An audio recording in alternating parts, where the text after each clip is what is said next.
Hola, hola. Hola, Hola, Gustavo, ¿cómo estás? muy bien, Lore, muy bien, Nancy, gracias por la invitación. Gracias a ti por Gracias a estar vos. en este podcast. Lore, ¿cómo estás? Muy contenta de tenerlo a Gustavo, creo que esto va a ser épico. Y pues hoy tenemos un súper invitado que es Gustavo, Gracias. que es mi amigo, pero principalmente lo invitamos porque él es sexólogo. Entonces, en el podcast anterior hablamos de una situación que sucede con los niños, niñas y niños, donde son violentados. Y Ajá. ahora quisimos traer un experto, ¿verdad, Gustavo? Para que nos explique. Y primero, bueno, te voy a pedir que te presentes, que nos digas quién eres, qué has hecho. Y después, pues te vamos a bombardear con 1000 preguntas. Vale, vamos por partes. Primero que nada, Lore y Nancy, gracias por la invitación. Y bueno, soy un psicólogo clínico, es mi formación, y también tengo un máster en sexología, en sexualidades. Yo tengo más de 20 años trabajando sexualidades porque desde la carrera, en la carrera de psicología, había un área que era sexualidad. Entonces, había prácticas y había este servicio social en sexualidad y sexualidades. Entonces, desde hace más de 20 años me he dedicado a todo esto. Las sexualidades son súper amplias, pero yo me he dedicado más a esta cuestión del abuso a varones, a niños, a personas con pene, o a niños que se viven como niños, perdón, personas que se viven como niños, como varones. También me he dedicado a las violencias, a trabajar estas violencias, porque hay cuestiones muy imperceptibles que a lo largo de los años hemos obviado, nos hemos distraído en otras cosas y no nos damos cuenta de todas las violencias en las que estamos inmersas las personas en general.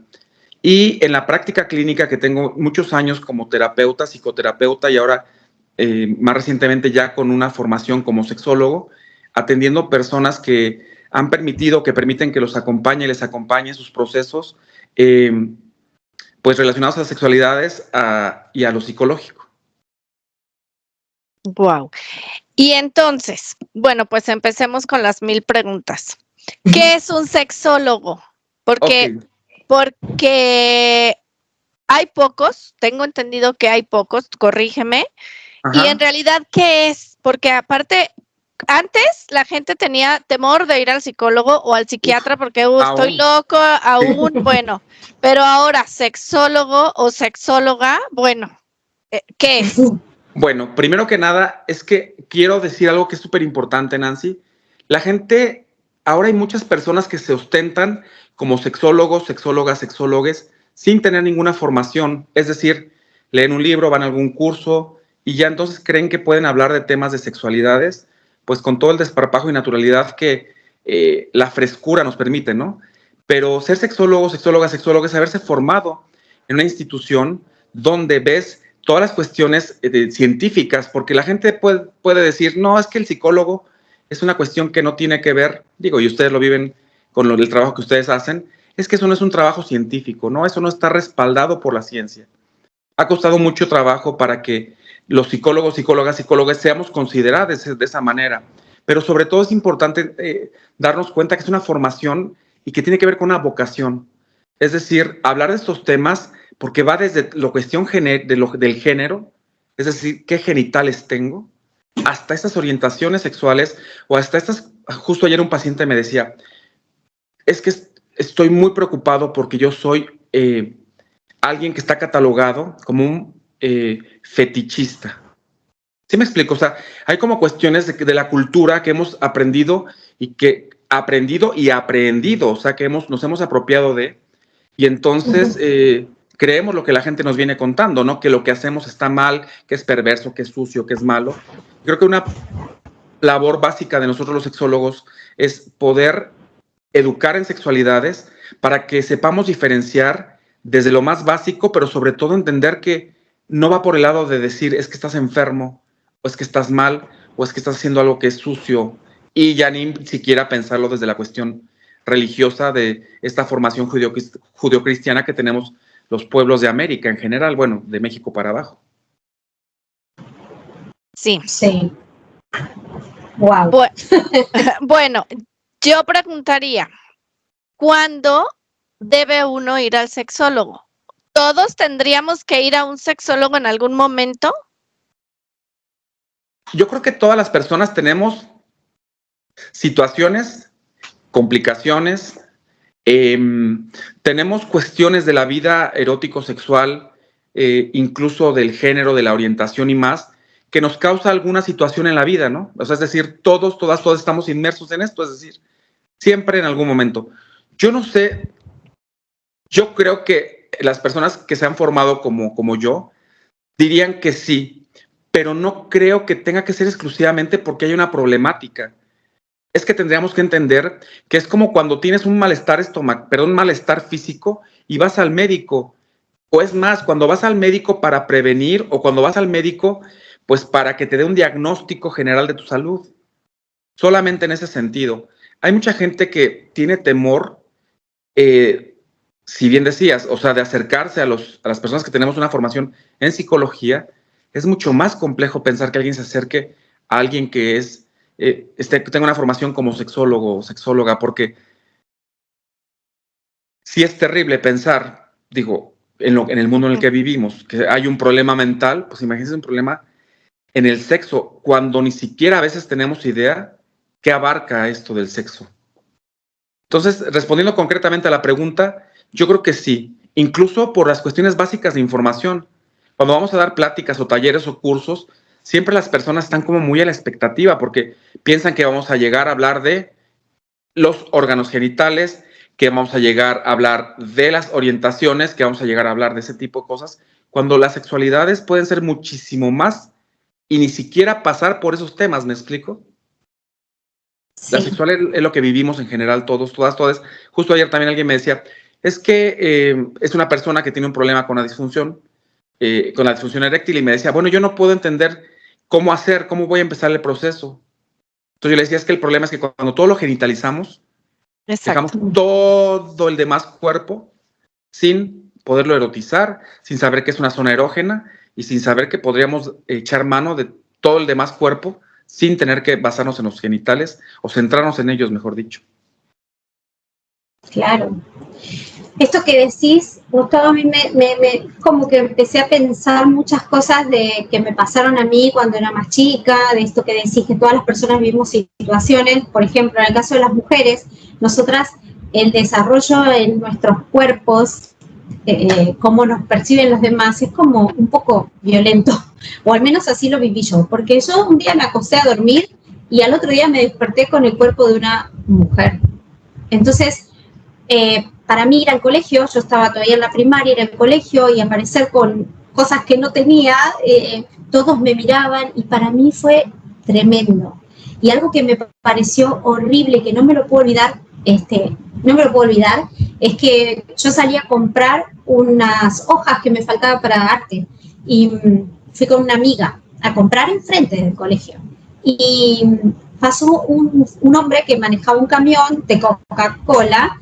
Ajá. Y me dijo una barbaridad, pero una barbaridad que mi mente de nena de 12 años no la comprendí en su momento. De hecho, todavía no comprendo qué motiva a un hombre grande en decirle una cosa así a una nena chiquitita, porque a mí me traumatizó. Entonces yo digo, esto que vos decís, qué importante que es, porque de verdad, si uno supiera cómo pararse y cómo poner el freno o cómo, no sé, reaccionar, ¿qué cosas evitaríamos en nuestra vida de adultos? Es que es un tema total ese. Creo que podremos hacer una hora de este tema exclusivamente, Lore, y sería poco tiempo.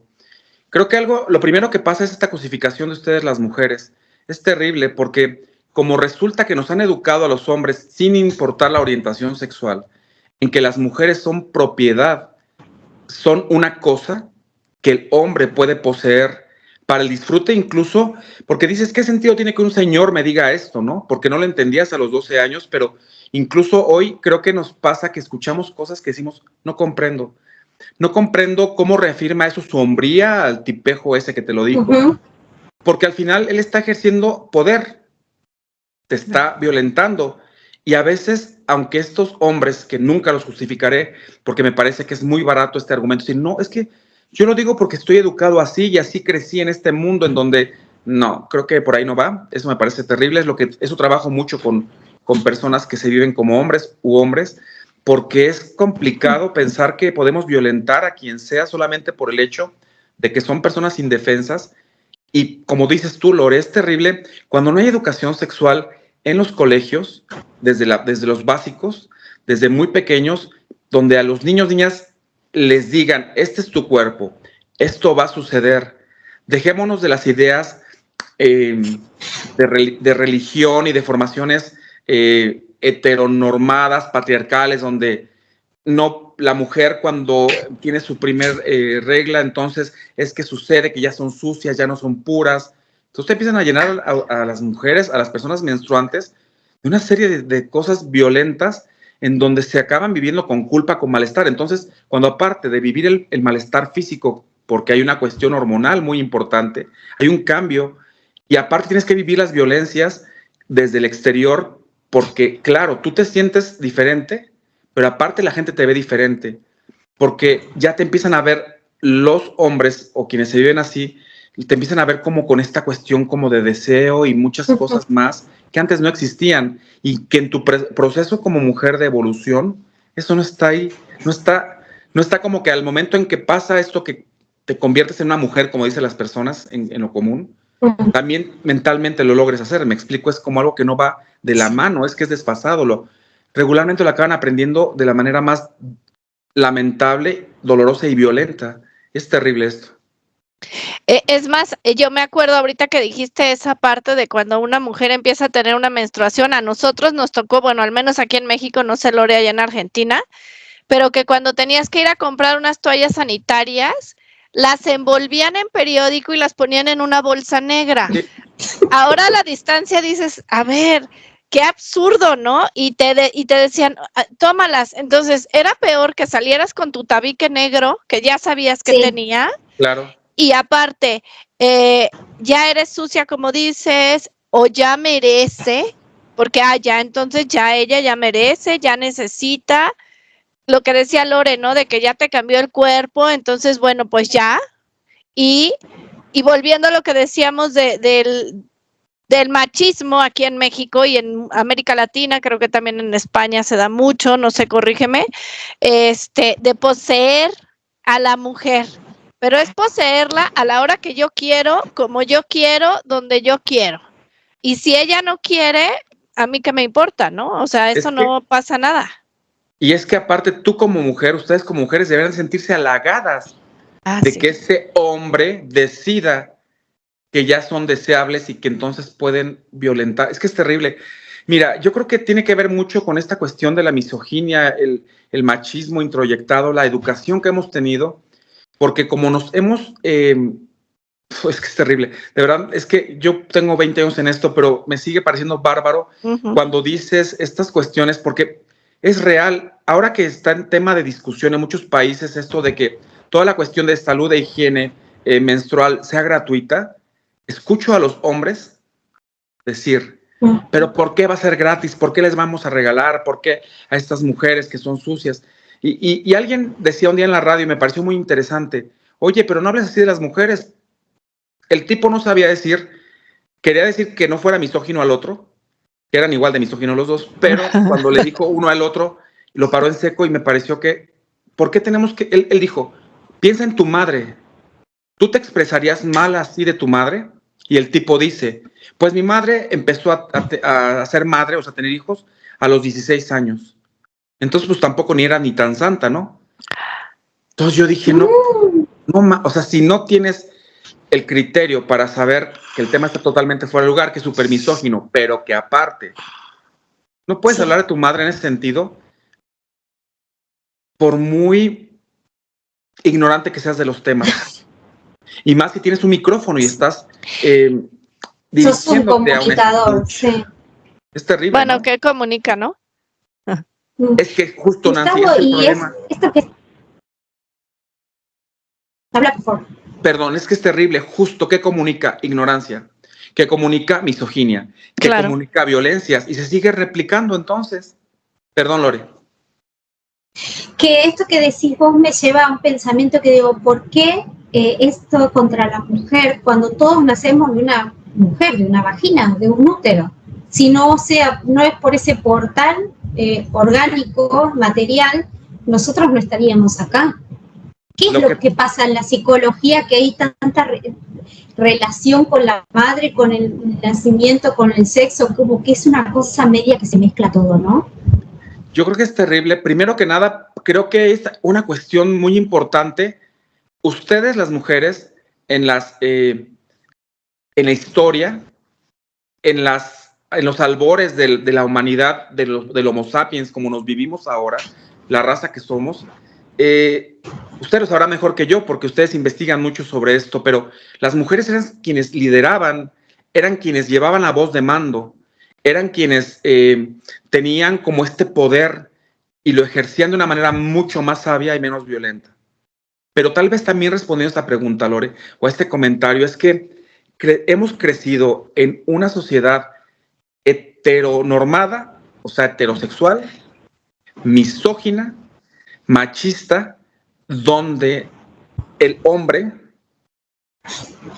porque tiene un pene, porque tú dirás ahora, fíjate, ve la lógica de los hombres sin una educación sexual. Los hombres dicen, a ver, mija, pues sí, pero pues aunque tú tengas dónde albergar vida y cómo dar vida, pues si yo no te pongo mi parte, tú no haces nada, ¿no? Y eso es muy de los 70s, 80s, pero después cuando vinieron estos bancos de esperma donde muchas mujeres en el primer mundo han elegido ir a ser madres sin un hombre que ni conocen, me explico, o sea, no tiene que mediar este hombre y este machito que dice, no, si yo no te deposito, si yo no te regalo mi semilla, pues tú no puedes, ¿no? Creo que eso es terrible, porque como el falocentrismo, esta cuestión de pensar que todo gira alrededor del hombre y el pene. Todos los hombres que no tienen educación sexual, ya ni siquiera dijéramos emocional, por ejemplo, psicológica, sí. Piensan esto, ¿no? O sea, yo soy el hombre, yo soy el fuerte, y pongo unas comillas porque al final es una cuestión incluso hasta de salud, ¿no? Cuando un hombre se enferma de gripa, lo más básico y elemental, aunque es terrible, unos están muriendo, entonces faltan al trabajo y están... Sí me explico, y ustedes como mujeres saben perfectamente que son muchísimo más fuertes, sus umbrales de dolor y sus resistencias físicas son mucho más grandes que las nuestras. Creo que aquí se esconde esta cuestión más bien como de inseguridad que ha reafirmado el machismo, la misoginia y toda esta cultura también que está influida por la religión que acá nos... Ay, es que esa palabra es muy complicada, pero que acá nos vino a colonizar, sí. Aunque en realidad parece que no, nos vino a adoctrinar. Entonces, aunque la Virgen María en la religión católica es la imagen máxima de la mujer santa y pura, en la formación ha quedado claro que el que manda y el que violenta y el que marca y el que forma es el hombre, cuando creo que estamos bien equivocados en ese sentido. Oye, y a mí hablando de misoginia, porque anoté, ¿no?, todo lo que ibas diciendo, y a mí me viene ahora esta pregunta, entrando en lo que tú haces también, que haces muchas cosas, pero entrando directamente con los varones, porque ahorita hablamos de las mujeres que son violentadas desde bebés, desgraciadamente, desde recién nacidas hasta, bueno, todo el tiempo. Pero ahora me viene esta parte de los varones, que también seguimos estando en una sociedad machista. Entonces, si un varón tiene, y ahora corrijo porque Gustavo ahorita nos corrigió perfectamente que no se dice preferencia, se dice orientación, y que tenga una orientación que al macho no le parezca, pero es desde la ropa. O sea, es una cosa, es una locura, porque si tiene el cabello largo, entonces ya es otra cosa. Si tiene un arete, ya es otra cosa. Si tiene una camisa rosa, ¿cómo es posible? Si se pone shorts, ya no, o sea, sí. Entonces, esta violencia escala a muchos, o sea, es hombres, mujeres, niños, todo lo que no entre encuadrado en una idea de machismo y de violencia, porque el machismo es violencia, para Claro, mí. y la máxima. Exacto. Entonces, ¿cómo poder orientar, apoyar a los varones que tienen otra orientación o simplemente que se quieren poner un arete? Mira, Ya. fíjate que voy a empezar de atrás para adelante. Sí. Es que hay orientaciones y hay muchas. Ahora está muy de juego esto y de burla de que ellos, ellas. Sí. Es terrible, ¿no? Pero no voy a detenerme en esto, voy a seguir avanzando. Orientaciones hay muchas. Pero también pasa esta cuestión, Nancy, me parece súper interesante. Mira, justo ahorita que tú decías estos requisitos para ser considerado un hombre macho, ya ahorita yo no lo estoy cumpliendo, porque traigo un saco que tiene tonos rosas y ya está como así de colorcitos, ¿no? Eso ya, para empezar, ya no entraría. Y aquí tengo Es divino tu saco. mi arete, ¿no? Gracias. Y te pones a pensar, entonces, ahorita que tú dijiste, voy a platicar desde mi experiencia personal. Un día me preguntaban en una clase, en la maestría, si yo alguna vez si alguna vez yo había sufrido discriminación. Y es muy lamentable darme cuenta que yo soy el típico hombre que nunca ha sufrido discriminación en su vida. Porque soy blanco, eso me parece terrible. Porque soy un hombre grande, es decir, no soy delgadito, porque también ahí entra esto, también, Nancy, ¿eh? Pasa que si el hombre es delgadito y finito, entonces ya es pues más apegado o más lo ponen del lado de las mujeres. Es terrible, pero bueno, es que está hasta tonto, pero bueno. Después, porque tengo privilegios, porque soy de una clase social media, ¿sí me explico? Yo nunca he sufrido discriminación, nunca. Es terrible, yo nunca me he sentido violentado. Yo nunca he ido en la calle con temor de que me...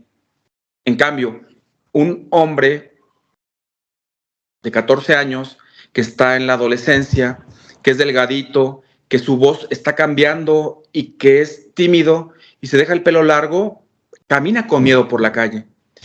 No porque él tiene claro que no lo van a violentar. Ya no hablamos de la orientación, estamos hablando nada más de lo que ve por fuera de las otras personas.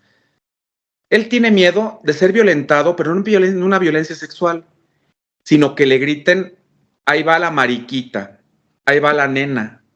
Esas violencias machistas son terribles porque lastiman. Ahora que decía Lore, lo que ella vivió con aquel tipejo, que aparte hasta el camión de qué marca era, qué refresquera era, es terrible porque el tipo siguió su vida, pero no sabemos cuántas vidas tocó, como la de Lore.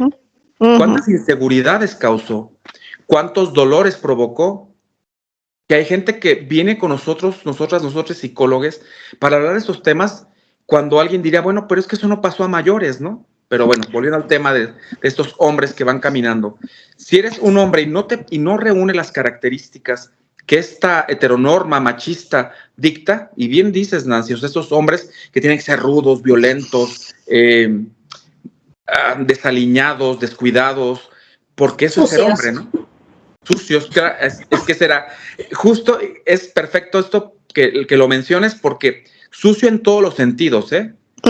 Un tipo sucio en el lenguaje, en la apariencia, incluso en cómo se dirige a las otras personas, porque sí es cierto, yo hablo mucho y siempre digo que lo que viven las mujeres es terrible, las violencias machistas, es terrible.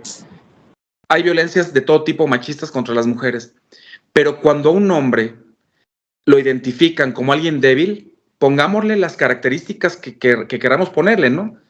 Débil porque tiene una apariencia delgada, o porque es pequeño o de estatura, o por cualquier cosa, las violencias que sufren también son terribles. Y entonces, y aparte esos, diríamos, trogloditas, machos, que dicen, no, es que a veces son las personas más confundidas con sus orientaciones, ¿eh? Y a mí me han atacado muchas veces por eso. Entonces yo digo, bueno, si algo te choca, te checa, ¿no? Claro. O sea, a ver, mijo, si a ti te molesta la feminidad, la poca fuerza, la sensibilidad, porque es otro tema, ¿no? Si eres bailarín de ballet, pues ya, estás fregado. Sí. Si eres artista, ya estás fregado. Aunque sabes que, Nancy, algo si ahorita que cortas el decías, cabello, uy, no. seguramente ese es putito, lo tenía que decir. Oye. Seguramente ese con el que vas que te corta es putito. Oye, pero lo más chistoso es lo siguiente. Pónganse a pensar que ya hay ahora barberías. Porque ahora los hombres necesitamos, yo nunca iría, los hombres necesitamos un lugar, no, es que es terrible, porque creo que eso incita más a las violencias, ¿no?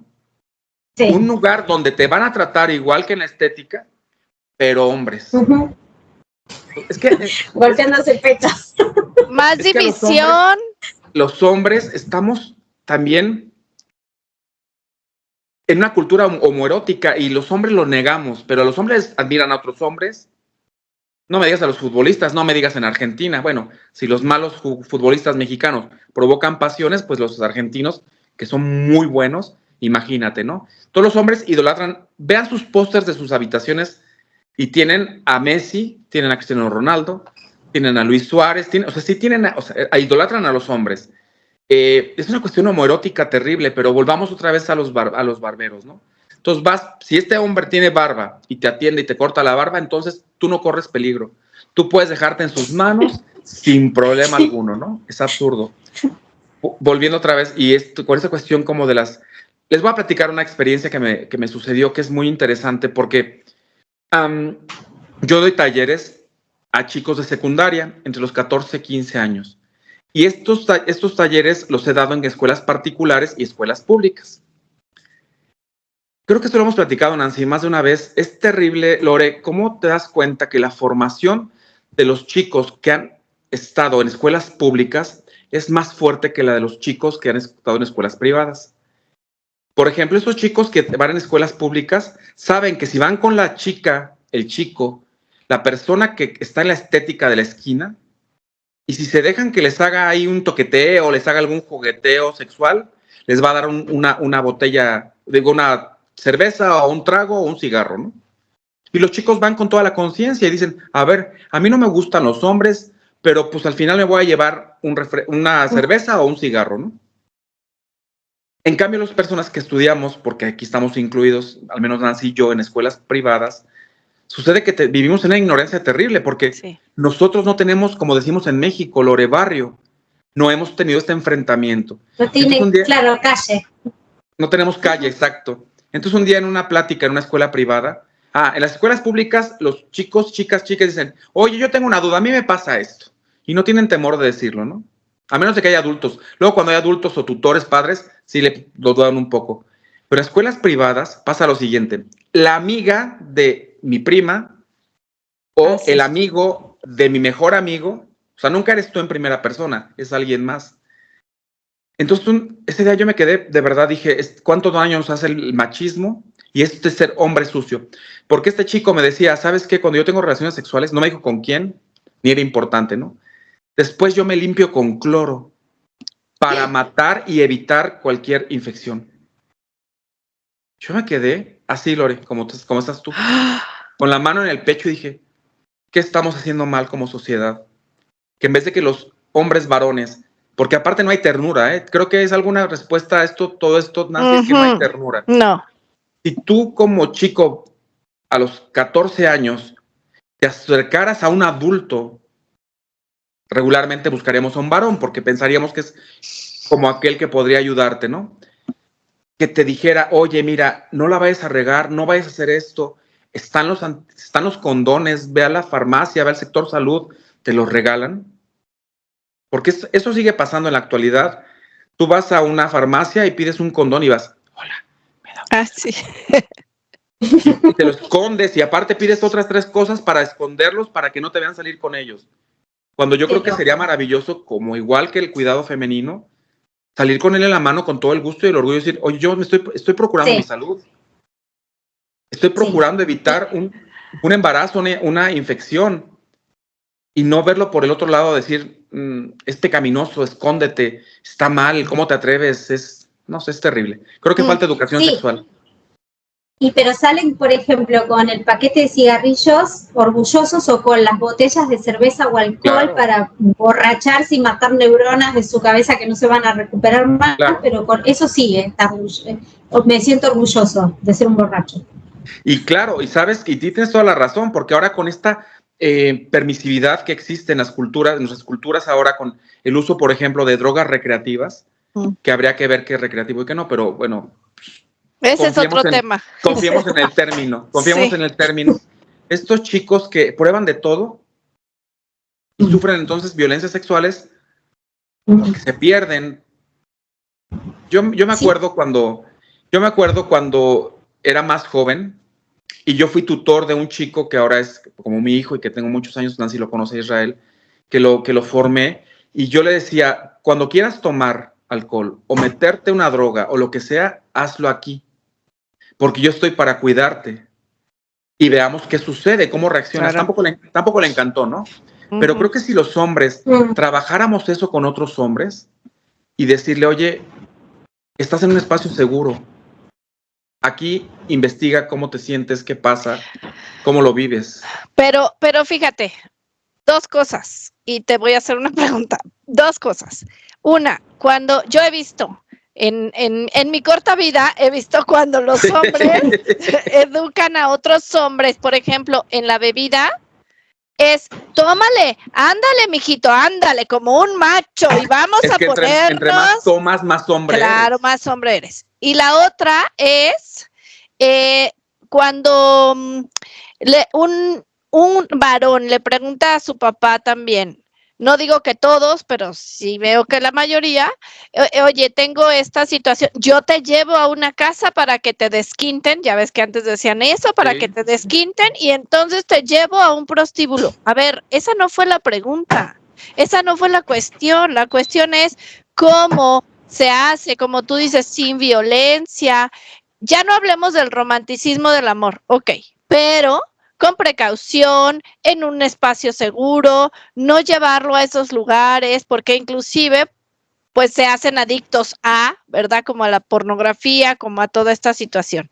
Y la pregunta es, desde que tú iniciaste a ser sexólogo a lo que habíamos hablado de esta parte que nosotras le llamamos la frecuencia arcoíris, ¿cómo ves cómo luchan ahora los jóvenes con estas nuevas orientaciones? Y entre comillas nuevas orientaciones, porque yo creo que siempre han existido junto con el humano, pero claro, ahora es como esta lucha, ¿no? De las feministas, de los machistas, de ellas, como decimos, pero ¿cómo ahora estamos siento que ahora estamos más perdidos que antes? ¿Por qué? Por la que no hay información, porque el machismo quiere como todavía seguir y sigue.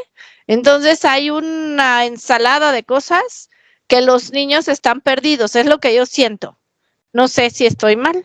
No, mira, creo que quiero abundar un poquito en un tema que acabas de mencionar, que es esto de llevan a los hombres, los padres o los tutores llevan a los hijos a una casa de chicas, dan por hecho que van a querer chicas, pero bueno, los llevan a una casa de chicas para que entonces, dicen en Colombia, me encanta eso de coronen, ¿no? Ya coronaron.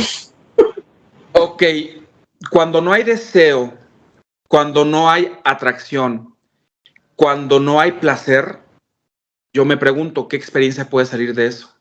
Claro. Pues ninguna buena, ¿no? Y es una cuestión cultural, al final es lo que vivimos todos los pueblos. Yo me atrevería a pensar que incluso también los europeos latinos, o sea, italianos, españoles, franceses, porque es como una cultura latina. Pero cuando la gente me pregunta a mí, esto que me dices, Nancy, es que en 20 años, en sexualidades, siempre digo, la gente siempre viene y me dice, oye, ¿estoy enfermo? Me platican la problemática, la situación.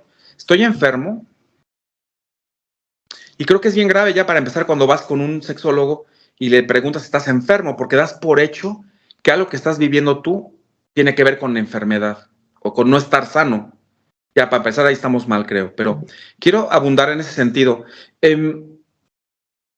Las personas cuando se acercan a nosotros vienen con muchísimo temor, porque hay mucha desinformación, porque están formados básicamente en los últimos años, ya no tanto, pero antes en la formación judeocristiana de Latinoamérica, que era mortificante. Yo siempre he dicho que es una cultura de la mortificación.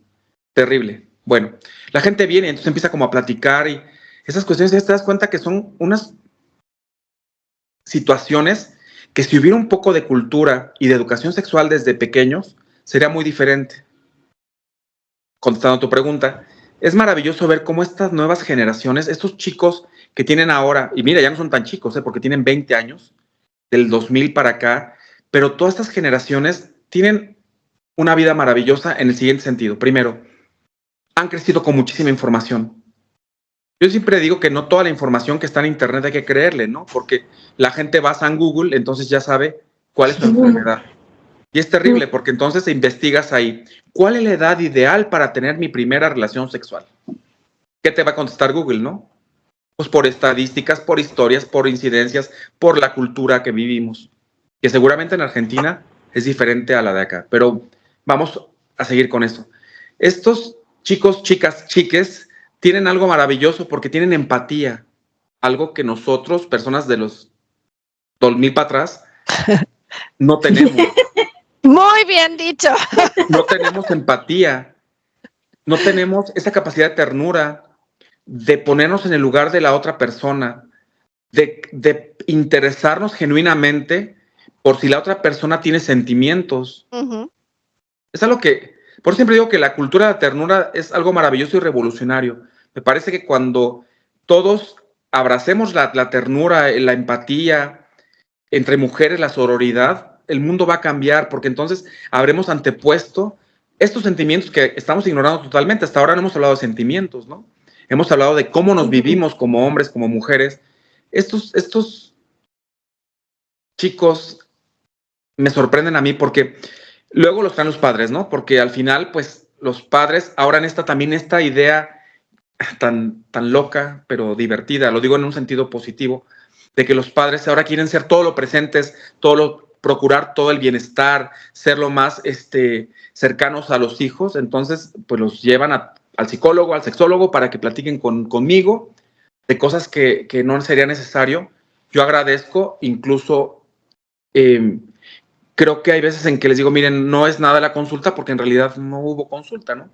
O sea, su hijo tenía una duda que usted podría haber respondido en casa. No, pero es que yo no me siento capacitado porque yo no viví eso. Y tiene razón, Nancy, o sea, claro, como nosotros no crecimos con padres o madres que tuvieran esta sensibilidad, voy a dejarlo como sensibilidad. Este conocimiento tal vez, porque también pues lo que sabían o medio sabían, pues igual, ¿no? Oye, esto que les voy a platicar es de este chico en particular. Ellos viven aquí en la ciudad, en Querétaro, pero tienen una casa en el campo. Y resulta que el chiquillo, pues tuvo sexo con una gallina. Todos los papás estaban infartados, porque aparte creo que la gallina se murió. Bueno, no supe si la gallina se murió o la gallina la mató el chiquillo, pues cuando me imagino que estaba pues en plena explosión, a lo mejor la mató, ¿no? Entonces era algo para ellos terrible, ¿no? Y yo le dije, mire, es que creo que aquí hay una cuestión para empezar. Es terrible que el niño tenga que ir a buscar una gallina, pues porque claro, él tenía una necesidad. Y entonces el papá decía, es que yo nunca lo voy a llevar a hacer algo que no quiera. Me imagino que por ahí valía el comentario que decíamos, Nancy, de estas casas, ¿no? Bueno, el chiquillo, pobrecito, cómo sufrió, porque me imagino, eso fue traumático. A nadie le puede causar placer eso, ni recordar su primera experiencia como la mejor. Pues no, hubo una tragedia con una gallina. Pero, ¿qué sucede? Esta es una cuestión de cultura. Es decir, si los hombres, cuando empiezan a vivir y explorar su sexualidad, lo hacen a escondidas, rápido, porque es pecado, porque está mal, te van a salir pelos en la mano, no lo hagas, pero entonces empiezan a juntar con los amiguitos, y los amiguitos entre todos hacen competencias a ver quién eyacula primero. Entonces ya el placer ya bailó el deseo. O sea, ya están creando hombres, por réplica, hombres que están haciendo las cosas de manera equivocada, y luego viene la gente con uno como sexólogo y dice, oiga, fíjese que soy eyaculador precoz, ¿por qué cree que sea?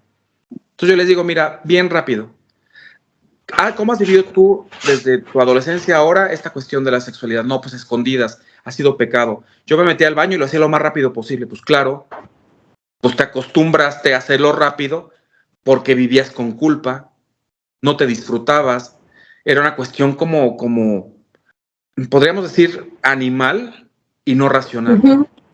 Entonces, esto creo que es la consecuencia de la falta de educación sexual. Y la gente piensa que educación sexual es que yo les diga cómo ponerse un condón o cómo lidiar con un hijo que es diverso, que se identifica como un niño queer o como un niño pansexual o como un niño... ¿Sí me explico? Entonces, es mucho más que eso. Fíjate que ahora hay niños también, hay parejas de chicos que tienen 20, 25, como dices, de los 2000 para acá, que incluso parejas yo conozco parejas de niño y niña, ¿no? Ajá. O sea, femenino y masculino. Y están juntos. Y entonces, como siempre, empiezan los papás. ¿Y cuándo tienes hijos? ¿Y cuándo te casas? ¿Y cuándo? Bla, bla. Pero aparte ellos comparten que están juntos porque les gusta conversar, porque les gusta salir, porque les gusta la misma música, pero están juntos y no tienen una frecuencia sexual como lo marca el machismo. Vuelvo al machismo, disculpen quien vea el podcast, pero como lo marca el machismo, que te dicen, ¿cuántas veces a la semana? ¿Diario o 3 veces? Ay, no, yo diario, ay, no, yo 3 veces, ay, no, ¿no? Y ellos dicen, no, porque estamos bien. Y lo que tú decías, yo también lo pienso así, una relación sexual no solamente es tener un coito, sino es conversar, ver a lo mejor una película juntos, reírte, salir de viaje. Y eso no lo entendemos, o nuestra generación es complicado a veces entender. ¿Cómo que son pareja y no tienen relaciones? Sí, pero nos gusta salir, ¿no? O sea, digo, y ahora yo he visto a muchos jóvenes así, y a mí me parece que está perfecto. Y la gente dice es que ahora ya es una generación asexual. Ah, sí. Y yo creo que no tiene que ver con lo asexual, tiene que ver con el hartazgo de la genitalización que hemos vivido durante muchísimos años atrás nosotros. La gente ahora, Nancy, es que es verdad, creo que tendríamos que entender que una relación sexual no es el coito, es todo lo que está alrededor de ello. Y es decir, hay personas, es muy chistoso, yo tengo una pareja que son mis consultantes, y me dicen ellos, es que los jueves en la noche que los niños se van con los primos a noche de pizzas, nosotros tenemos entonces el coito sexual, pero lo trabajamos. ¿Y si no tienes ganas? ¿El jueves? No, es lo que dicen ellos, lo trabajamos toda la semana, y hay días que acabamos comiéndonos una pizza nosotros, porque decimos, pues es que hoy no tengo, o sea, pues hoy no. Es que no puedes agendar, no puedes organizar, cuadricular, y creo que cuando ha pasado esto, entonces es que estos hombres pobrecitos cómo sufren, porque como la mujer no les da, pues tienen que ver a quién someten por fuera, ¿no? Pobrecitos. Es que si tú no me das, tengo que buscar afuera. Claro, es que aquí ya no hay. Es terrible. Claro. Y ese sometimiento, Gustavo, que decís, puede ser que se lea como una frustración. Entonces, si son jefes, van al trabajo y se descargan su bronca con los empleados, con la secretaria. Si son, por ejemplo, choferes de camiones de Coca-Cola, van por la vida diciéndole barbaridades a una nena de 12 años, chocando con todo el mundo. Creo que es terrible pensar lo siguiente, pero este ejercicio machista del poder se ve como lo dice Lore, o sea, se ve desde ahí. Mira, acá en México decimos, es que esta persona está mal cogida. No sé si aplica eso en Argentina. Sí, también, sí. En cambio, cuando alguien está bien cogido, está alegre, es un jilguerito, es feliz, y tú dices, ay, ya se le echaron. Le fue bien anoche. Sí. Le fue bien anoche. Y es terrible darnos cuenta que justo lo que dices, Lore, pasa muy frecuentemente. Esta insatisfacción, este displacer sexual, lo llevamos a lo cotidiano. Y es terrible. Mira, fíjate que antes de pensar esta violencia como la que viviste tú, o este jefe que va a tratar mal a todos los empleados, todas las mañanas que yo voy al trabajo, pues me toca el primer semáforo. Y en ese primer semáforo, en serio, es como muy tonto. Esto no tiene ciencia. Yo lo hago como un ejercicio de Gustavo con Gustavo, ¿no? Según los claxones que escucho, sé cuánta gente... Yo me digo, cuánta gente insatisfecha va manejando. Es bien sencillo como eso, ¿no? Alguien que va cantando, porque aparte ves a la gente de tu lado y vas que va alguien cantando o caminando. A mí me encanta. Yo admiro y yo quisiera tener una amistad con alguien de esta gente maravillosa que ves en la calle que va cantando. O hablando sola y que no le importa lo que el mundo... Ya la tienes. No, sí, bueno, pero es maravilloso, ¿a poco no? O sea, sí. Y no ver a la gente que va frustrada peleándose con todo el mundo, aventando el carro, pitando, porque, pues claro, les falta algo que no está complaciéndoles o no les está satisfaciendo y es terrible. Pero fíjate que, ay, perdón. No, porque lo vivimos diario y en todos los ámbitos. Pero yo también creo que es parte de la frustración de tener que cumplir, porque estamos hablando de la sexualidad, ¿no? De tener que cumplir el lunes, el martes, el miércoles y el viernes con la relación sexual que impone la pareja. Como decíamos, ¿no? A lo mejor esos días no, la persona no quiere, tanto hombre como mujer, pero como está establecido así, o como ya pasa una semana y no ha habido nada, entonces tienes que cumplir. ¡Qué absurdo! Y la gente se frustra porque dicen, a ver, o sea, sí, ayer tuve sexo, pero tuve sexo. O sea, tuve, nada más. Una cosa es sexo y otra cosa ya es todo lo que implica, ¿no? Y creo que también mucha gente está frustrada.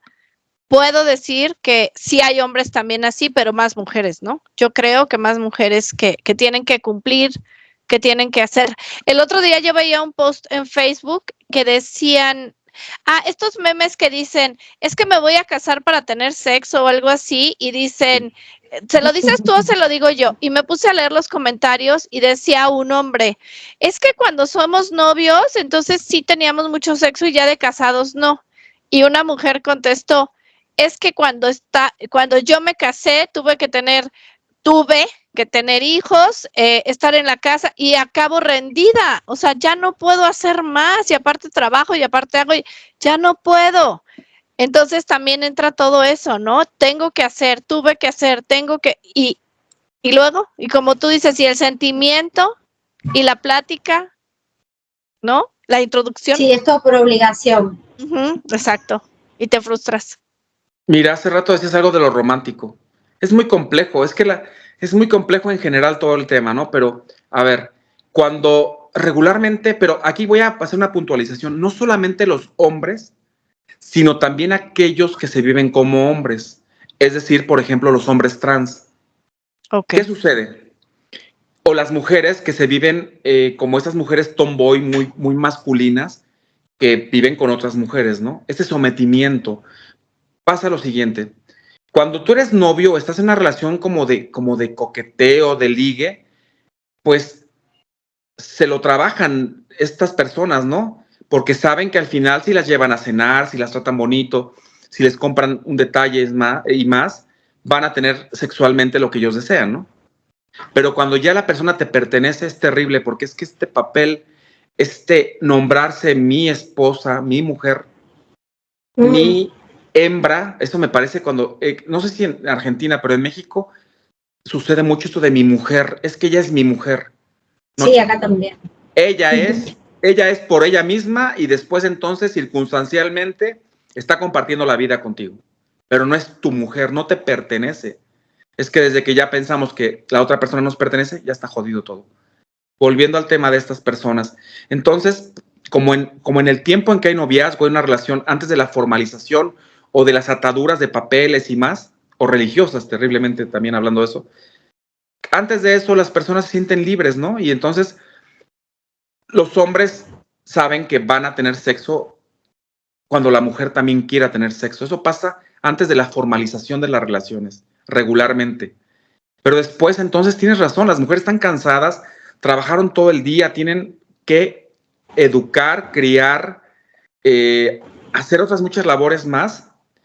Y yo tenía una paciente hace muchos años que ella decía, mira, yo lo único que hago es cuando me acuesto, me levanto de la parte de abajo de la ropa del camisón y me quedo expuesta.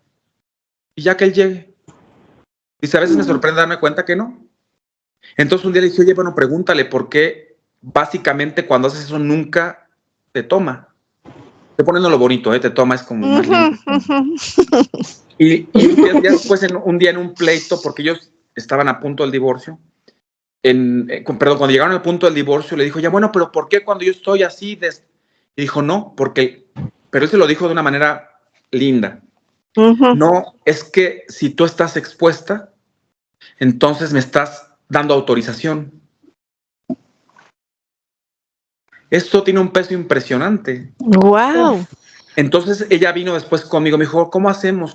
Esto típico también, muy latino, ¿no? ¿Cómo revivimos la llama? Ajá. Pues yo no creo que se trate de revivir llamas. Sóplale. Yo creo que se trata de redescubrir caminos, zonas erógenas, jugueteos sexuales.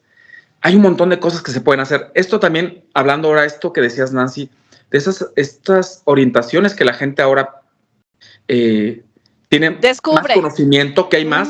Yo me acuerdo un día que vino una pareja, ¿no? Chico y chica, y entonces el chico me decía, yo no quiero que ella me meta el dedo por atrás. Y entonces, pero fue el primer comentario, yo dije, pues, contexto. Pase, siéntese, por favor, antes de todo, siéntese. Yo no dije nada, pero dije, tendrá que haber un contexto, ¿no? Entonces ella empezó a decir, no, doctor, mire, lo que pasa es lo siguiente, es que en el jugueteo él tiene problemas de erección. Yo veía la cara de él y yo decía, ¿a qué hora se levanta y se sale, no? Pero el chico sí tenía interés y sí aguantó todo el tiempo, ¿no? Entonces decía, es que tiene problemas de erección, pero un día jugando con atrás, pues tuvo una erección muy bonita y dice, es que me encantó, la disfruté, pero yo creo que si seguimos con eso me voy a volver maricón. Claro. Entonces le dije, ¿sabes cuál es el problema? Que no te das cuenta que tu orto, que tu hoyito, no sabe de tus orientaciones sexuales. Es una zona erógena y punto. En psicoanálisis hablamos que hay una etapa anal donde los niños, las crías, los bebés, pues hacen esta como retención de cerrar el ano para no hacer del baño porque pues experimentan placer o cuando los padres le limpian, no sé. Hay muchas cuestiones más de fondo que no tienen que ver, pero quiero decir que es una zona erógena y es una zona que hemos aprendido a controlar y que nos hemos manipulado toda la vida. Que tendría de extraordinario que a alguien le gustara que juguetearan con él, porque al final, pues, ahí no hay orientación sexual. O sea, esa parte del cuerpo no dice, tú eres heterosexual, pero yo soy gay. Pues no. Oye, ¿no te acuerdas que, no se acuerdan seguramente, pues somos contemporáneos, ¿verdad? Que decían, no le pongas supositorios al bebé porque se va a volver gay. Sí. Bueno, no decían gay porque la palabra gay es más moderna que más nosotros. De uso nuevo, sí, pero decían, no le vayas a poner supositorios, doctor, mándele otra cosa. Yo me acuerdo que eso con mis sobrinos decían, mándele otra medicina, pero no un supositorio porque se va a volver gay. O sea, bueno, oye, pero ya llevamos un rato platicando. ¿Puedo hacer un comentario porque es tan jugoso todo lo que dice, es tan jugoso, que me hizo acordar cuando él dijo del caso de esta mujer que se exponía para que el marido accediera, ¿no? Y que él le dijo, no, porque vos me estás dando tu permiso, tu consentimiento. Me hiciste acordar que en el derecho romano, cuando una pareja se casaba, el hombre tenía que, en la antigua Roma, tenía que levantar a la mujer en andas y la mujer tenía que fingir que la raptaban. O sea, pataleaba y hacía que no, como meter oposición, y él cruzaba el lindel de la puerta del nuevo hogar con ella en brazos. De ahí vino esta tradición que tenemos hoy en día, no sé si seguirá haciendo, de que el hombre tiene que levantar a la mujer y entrar. O sea, es súper perverso. Sí, es que...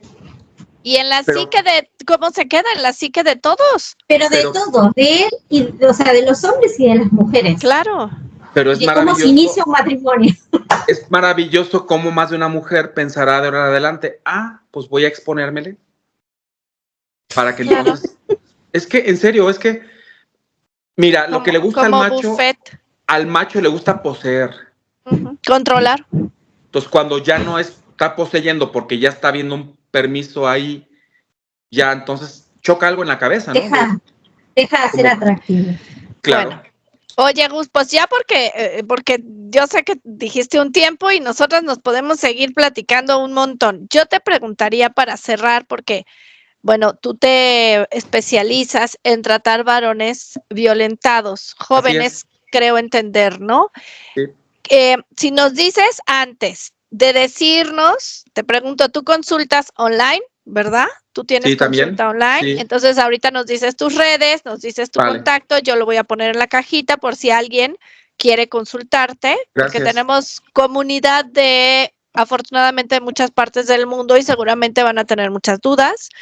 Y cómo tú puedes ver en tu hijo y de cuántos años tú te especializas, si necesita una ayuda, una guía, o si ha sido, pues, desafortunadamente violentado, ¿no? Es bien complicado. Esa es la pregunta que más padres, tutores me hacen o nos hacen los sexólogos, sexólogas, es esto: ¿cómo saber cuándo? Hay ciertos, mira, cuando los peques son peques, pues es más notorio porque los padres suelen acompañar a estos peques a las cuestiones como de higiene, de limpieza. Pueden ver como algún maltrato, algún moretón, alguna cuestión que está ahí habiendo como una señal clara de que hubo una violencia. No sabemos cuál, pero una violencia, ¿no? Después, con los chiquillos pequeños que tienen 10, 11, 12 años, creo que algo que es un indicador es cuando cambian radicalmente su forma o su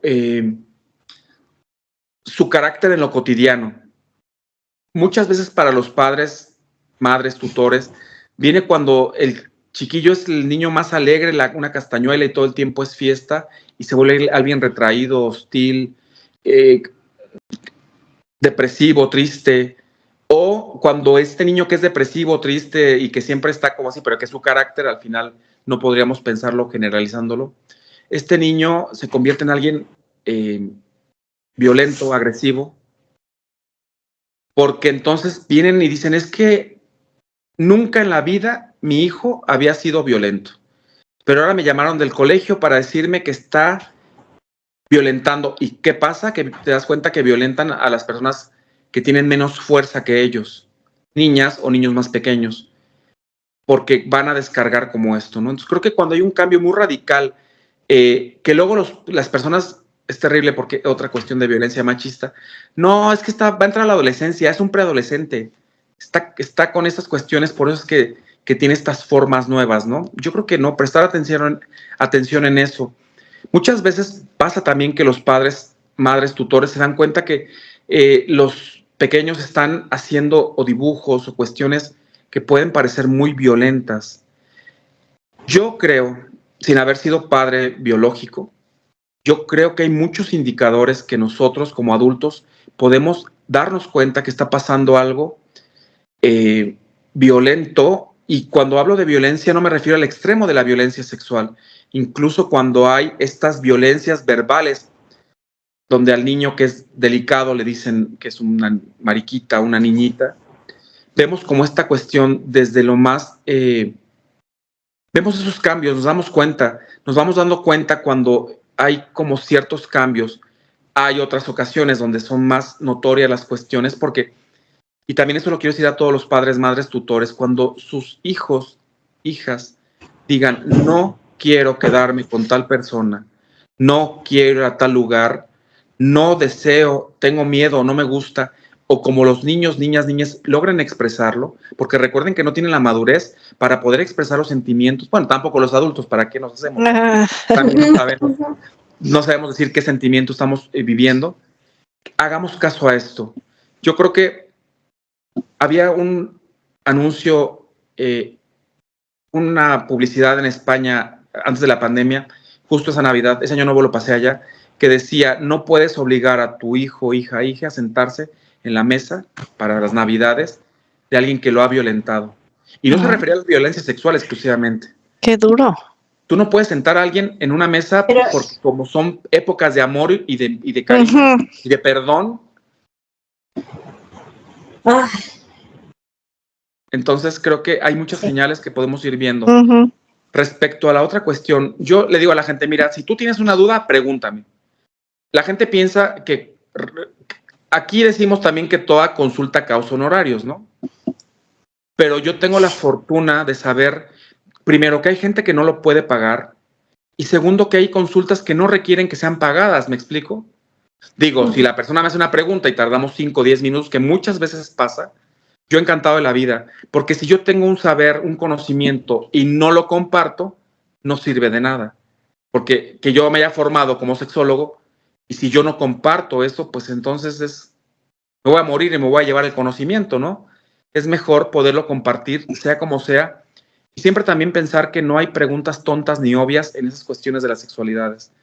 En general, porque a veces la gente, esto que decías, Nancy, hace rato de las preferencias y orientaciones, hay muchas cosas que están mal dichas, pero no porque uno no sepa decirlas, sino porque nunca nos hemos acercado o nunca hemos tenido claro cuál es, porque la sexología, las sexualidades, las orientaciones, todo eso sigue sin hablarse. Hoy sigue sin hablarse.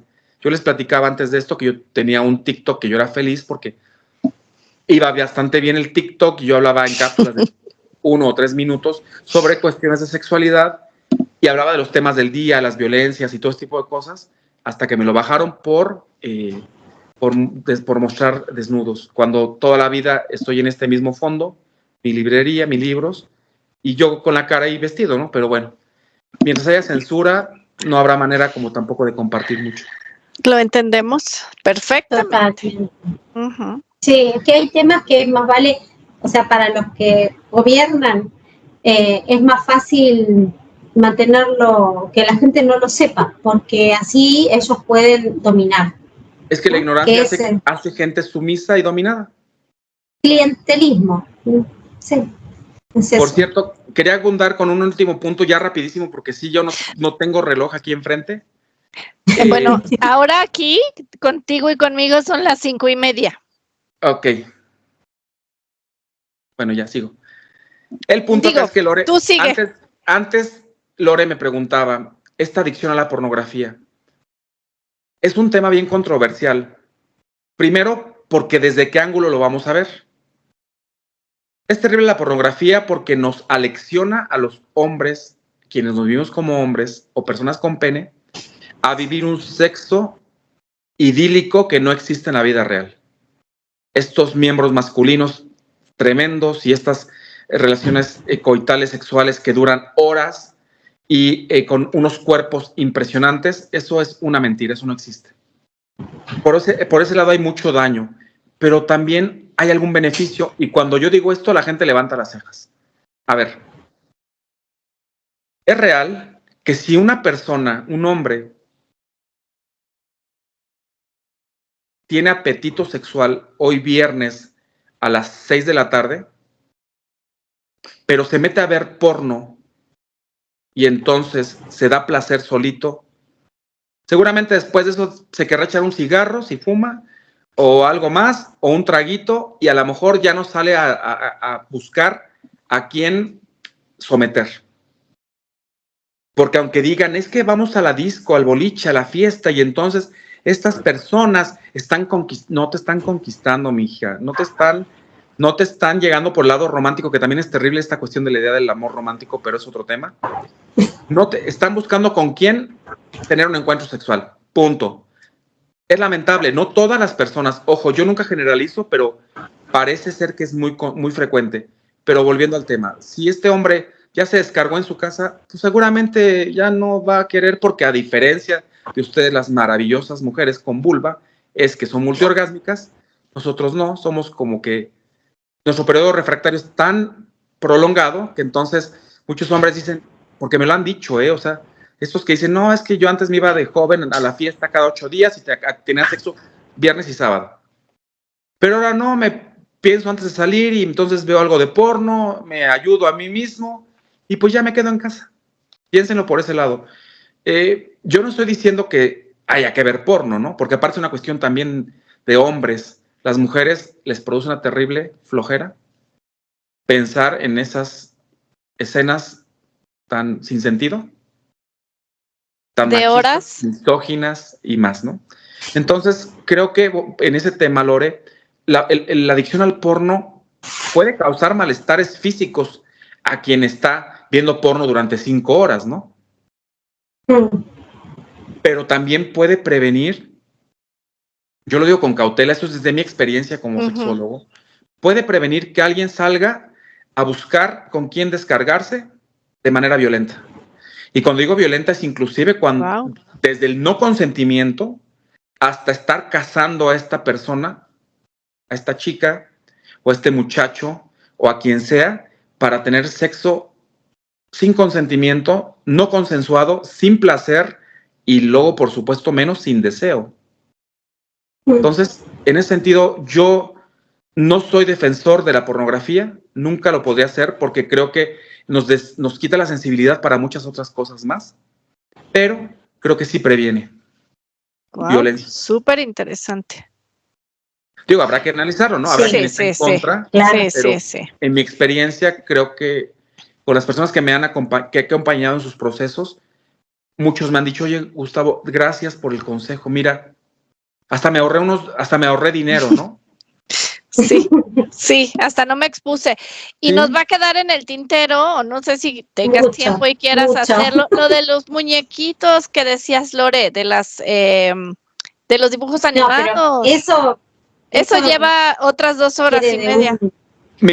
Yo creo que si me invitan con todo gusto, vengo a esto, y sí, a la música. Si quieren, podríamos ver cómo esta cuestión de estas sexualidades y estas cuestiones sexuales que se viven en la música, en las caricaturas, en las comiquitas, en los dibujos animados, que es que, Gloria, hace rato que decías al principio, antes de que empezáramos, que me lo comentaste el tema, yo te iba a hacer un comentario que me parece bien interesante, y es que recordemos también el daño que hacen en estas caricaturas las traducciones, las transliteraciones, claro. cuando hay permisos en la traducción y entonces la persona lo dice de la manera que no era, pero que permite, porque el contexto cultural del país es muy complicado, ¿me explico? Yo a veces cuando estoy viendo en el cine, y no tiene nada que ver con sexualidades, estoy viendo una película en el cine y la estoy escuchando en inglés y estoy también leyéndolo.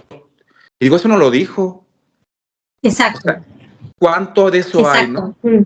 Y bueno, ahora, pero en el caso que yo te... Sí, no, es justo. En el caso que te conté, en tu caso es claro. Era literal. Sí, no, justo, es lo que te iba a decir. Hay cosas que se pueden prestar, pero hay cosas que están literalmente. Y justo quería, como para este comentario, podemos ir a otra plática súper extensa también, es decir que antes, cuando nosotros, Nancy, tú y yo estábamos en el cole, hace recién poquitos años, teníamos a un sacerdote italiano que era nuestro maestro y aparte director del colegio, se apellidaba Rigodanza, y él decía esto cuestión de lo subliminal, de la subliminología, y me parece a mí que es muy utilizado aún, o sea que tampoco es que hayamos avanzado tanto, me explico, seguimos recurriendo a estas cuestiones como muy básicas, pero también cómo no nos damos cuenta de todo eso que está oculto en los mensajes más inocentes que podemos encontrar. Entonces creo que es un tema que podríamos platicar en otra ocasión, con todo gusto si me invitan, y yo muy agradecido porque es muy lindo cuando alguien se interesa en escucharnos a sexólogos, sexólogas, y eso que miren, no hablamos de nada en realidad, ¿se dan cuenta? Hablamos de todo un poquito, pero eso es creo que lo más rico, porque cuando me invitan y me dicen, oye, vamos a hablar de este tema, entonces me siento como encerrado, porque hay veces que quisiera apoyarme con otra idea, o me dicen, nunca hables de tus casos, no hables de lo que pasa con tus consultas. Oye, no estoy diciendo nombre ni apellido, Claro. que a lo mejor ya no está en consulta conmigo o fue hace unos años, y aparte es para enriquecer solamente una idea. Pero bueno. No, y se sienten identificados quienes escuchen, porque pueden decir, a mí me pasó eso, me está pasando esto, y no soy el único en el mundo que me pasa. Porque es que también nos sentimos solos. Esta generación no se siente sola. Exacto. Porque un chavalito de Argentina hoy de 14 años sabe que se puede meter a internet y va a hacer amistad o va a conocer a alguien, otro chavalito de Venezuela o un chavalito de México o un chavalito de España, digo, para evitar las barreras del idioma, ¿no? Claro. Pero aquellos que pueden ser bilingües o más, van a encontrar una persona en cualquier lugar del mundo que esté viviendo cuestiones similares y entonces se sientan identificados, no se sienten solos, son súper empáticos. Algo, mira, el hijo de un gran amigo un día hizo un comentario, alguien hizo un comentario sobre las orientaciones sexuales y dijo, pero es que son personas amando a otras personas. O cuando la gente dice, oye, te tengo que platicar, es que fíjate que, por los padres, ¿no? Tengo un padre de familia que acaba de salir del closet, y lo digo porque él lo mencionó como tal, y entonces los hijos, cuando se sentaron a hablar del tema, dijeron, pues tú eres nuestro papá, o sea, ¿qué cambia, no? O sea, ¿qué necesidad tuya como adulto de querer hacer este protocolo de sentarnos en la mesa, Claro. en la sala y al salir de un closet, que nosotros como adolescentes, nacidos después del 2000, nos provoca cero situación de nada, ¿no? Así es. Nos enamoramos de las almas, realmente. Exacto, Nos es que también es reencontramos. otro tema, ¿no? Porque ahora hay mucha gente que se enamora de otras personas sin que el cuerpo, los genitales, siquiera figuren. Claro. Pero como se educaron a eso, a que hay que enamorarnos. Y decía hace rato Lore con los romanos, ¿no? Por los griegos, estos Platones, estos Aristóteles que tenían a sus discípulos con los que tenían encuentros sexuales y que era un honor para los discípulos porque era meterse con el maestro y poder...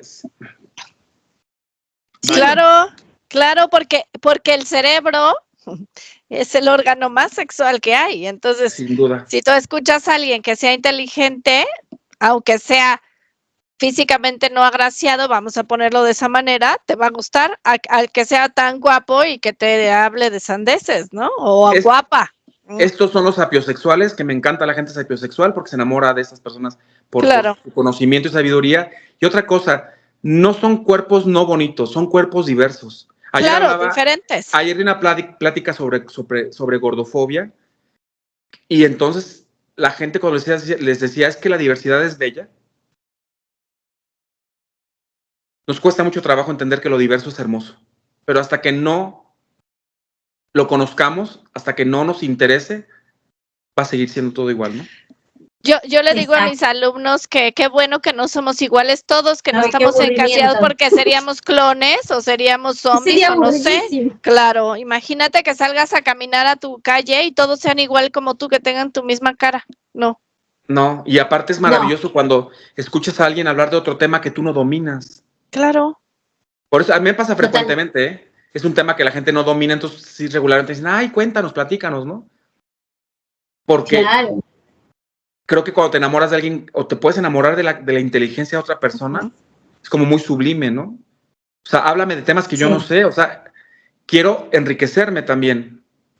Porque también el amor romántico tiene que ver mucho con admiración, con esta admiración que sientes por la otra persona. Pero bueno, chicas, gracias por la invitación. Ay, sí, porque nos podemos seguir ahora. Sí. Nada más dinos tus redes para que te puedan consultar si alguien necesita.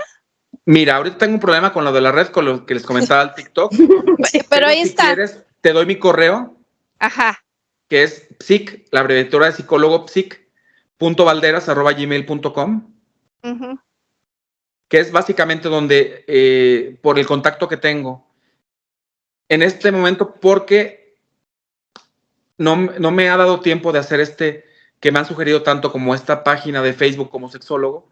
Yo todos los días subo como cuestiones de sexología en mis redes personales, pero al final no lo he hecho de la manera, porque tú sabes, teníamos esta cuestión como un podcast de sexualidades que hemos tenido en stand-by durante muchos tiempos, que era La Gozadera Podcast. Bueno, puede meterse ahí porque seguimos estando ahí, La Gozadera Podcast, y ahí subimos como infografías y cuestiones de sexualidades de todos los tipos y para todas las personas. Y en Insta también, ¿no? Estás como La Gozadera. Sí, La Gozadera Podcast también. Ok, perfecto. Pues muchísimas gracias y nos quedaron Lore, como Nancy. 1000 temas. Yo con gusto puedo organizándonos, con todo gusto. Ya había pasado mucho tiempo en que yo me complicaba la existencia y no habíamos podido coincidir, pero ya estamos acá. Bueno. Qué bueno, gracias. Qué lindo, Gustavo, conocer. Qué lindas ustedes también y gracias. Gracias. Gracias. Bye. Bye.